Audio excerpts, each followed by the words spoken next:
right. You're watching IGN at Comic-Con. Buddy is the brand new horror comedy that I cannot stop thinking about. It's weird, absurd, and possibly demonic. Here to tell me all about it are its star, Keegan-Michael Key, and director, Casper Kelly. Welcome. Thank you, Brian. Oh my God, what an insane movie this is. I am so happy this exists. Casper, how long has the idea for this thing been kicking around your head? It's been a few years, and then the money came in, and then we were shooting very soon after. Last year, late summer, and now look at us. It was microwave. Microwave filmmaking. It turned around. How long's a few years, Casper? 5 years? No, 3 years? More three-ish. For 3 years? Yeah, Okay, yeah. all right, yeah. Was there sort of like a specific touchstone of like children's shows? I mean, obviously Barney's the big one. But Yes. was there anything else you watched? Because I remember seeing the shows like Zoobilee Zoo when I was a kid, and I'm like, this is off. This is weird. Something is awry here.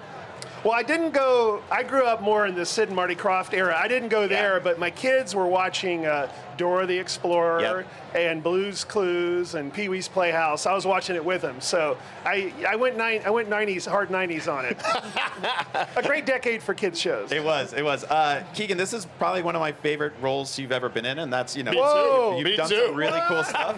Like, I love you in the Mario movies. I loved you in Wonka, but this is insane. That voice that you developed for this character, it's got this sort of like nasally California vocal fry thing. Yeah. And, like, tell me about that. Like, how did you come up with how he sounds? Because he gets more and more angry. Well, we were, anger's one of my things. That's what I do. If you know, it's like the most popular characters I've ever done are like have real rage issues. Yes. But I mean, we worked on. It was fun. Like that first part of the first day of all of the recording, we worked on the voice, and I wanted it to be a little reminiscent of almost like. What was the Goof Patrol? Goofy. Oh yeah. Yeah. But that nasal sound, so that it also reflected him and also reflected Barney a bit, just without calling too much attention to. Right. Because it's not a parody. It's what I mean. The film's not a parody. It's simply a film that exists in an environment similar to these shows. Similar, I say, because he's really created his own rules for the universe that he made for the show, which I love. Yeah, it's one of my favorite things about how he works. And then, of course, like at the if I may, Brand, at the end of the movie, when Delaney's like, they're into the movie. Yeah, so at the end of the movie, when you start seeing all the elements of the history of how this universe exists, then I'm like, well, now you got to make like 3 more of these, please. Yes, I love it. Like, it's so good. It got me thinking. It's like, okay, you have this children's show that these kids are trapped on, and there's this sort of mascot character who's also alive, but they have to eat, they have to drink. Like you thought all of the rules up. I really appreciate that. Like, just the mechanics of it all are incredible. The set design in this movie, just like all the way you built out a children's show. Is there anything there that like you hid in the background? Because I was definitely picking up like lots of Pee-wee's Playhouse where it's like, there's a clock that's got eyeballs. The mailbox can lose its mouth. Like there's some really messed up stuff. Was there stuff you hid in the background that people are going to find? Yeah, and also in the clubhouse, one thing I really love is that American Gothic painting they did with Barney and Buddy and Betty Bunny. Oh, Barney, Buddy and Betty Bunny. Oh, legally distinct Barney. Keegan, were you in the costume? No, I was not in the costume. So, a very brave, resilient young man, Sergey, by the name of Sergey, was in the costume. And I think even during when we were recording, I'm like, this kid. Yeah. Who's this kid? You know what I mean? Like this is a lot of work. Yeah. And then, I was not in the costume. But what I appreciate about the costume, and actually the entire world that Casper created, is how practical so much of it is. Yeah, I like love a that. 90s television show, and that it exists in that world, and that we see the fur is real, and whatever is burnt here is real, and you can spend, and I just love that all the props, everything's practical. It makes for a different viewing experience. What were your first thoughts when Casper pitched you on this thing? Well, I'm a big fan of Too Many Cooks. Yes. And so I was like, wait a minute, it's the Too Many Cooks guy. Oh no, I can't. And funny thing is, I saw the movie before I read the script. Oh, interesting. So I actually saw the movie, and which I think makes such a difference sometimes, because you're making the movie in your head when you read a script, when you look at text. Yes. To actually see the vision in front of you, I was like, I looked at my partner, and we're just like, I mean, I think we have to do this. We have to do it. I have to do this. You know, I want to be able to say that I've done X amount of projects in my life, and this was the craziest one. Yes. And when I say crazy, I mean in the best possible way. Because like nowadays, you see things and you go, okay, I get it. It's give me the same but different. Right. This is different but different. Yeah, I don't. You know, it's like I'm looking at you guys. I don't think you are ready for where this thing goes. You're not. Like it is. It's like all I want to do is talk about it, but not talk about it. Yes. Because I want to maintain the jealousy I have for every human being who has not yet experienced it. Yes. And what it's going to be like.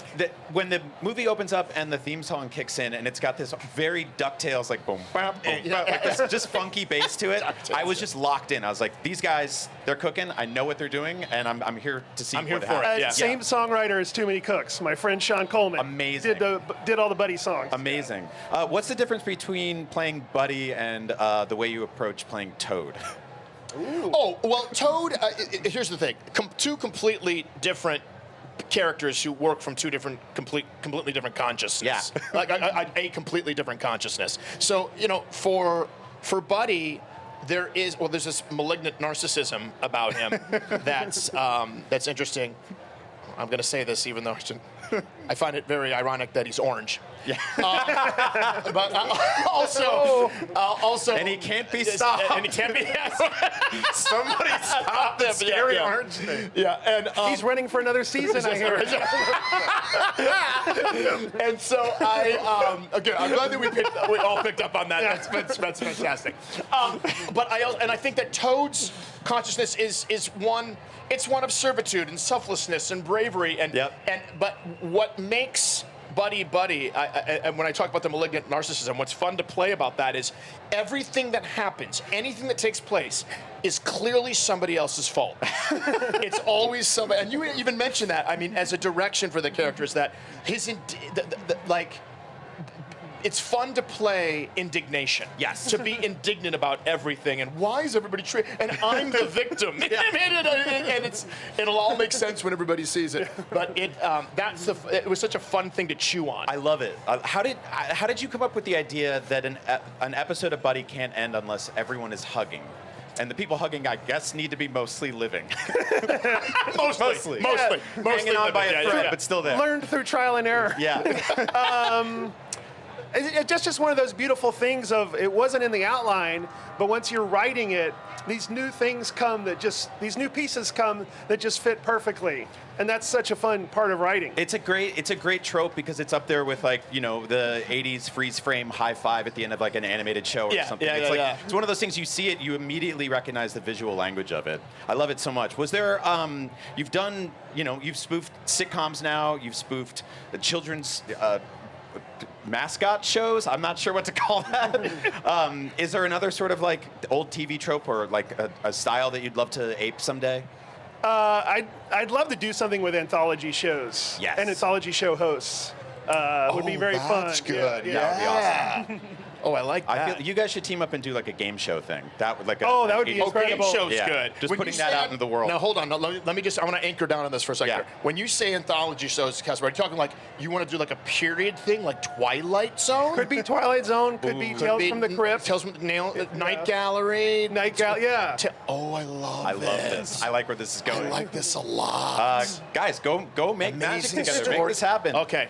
In the meantime, thank you both so much. Buddy hits theaters August 28th, but right now there's tons more Comic-Con coming up right here on IGN, so don't go anywhere. Thank you, Brian. Thank you, Brian. Of course. Good to see you, bud. Yeah, good to see you too. Happy Comic-Con, everybody. Comic-Con. Yes. Oh, yeah, sure. Yeah,